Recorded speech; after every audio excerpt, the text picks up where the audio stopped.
Devam etemiz. Ayu, mında ayu. Güzel, nedir o? Nedir o güzel? Sen biliyorsun? Bu beyaz balaban nedir o? Ayu Tatarca aytmak gerek.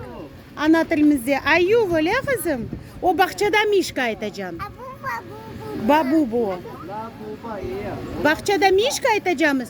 Evde ayu aytamız öyle kızım.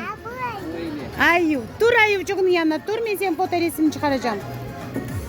Ay maşallah. Nasıl bir soyunuyor? Durun siz de Dülber kızcıklar. Mına böyle Dülber balaban ayu mında karşılay balaçıklarını ve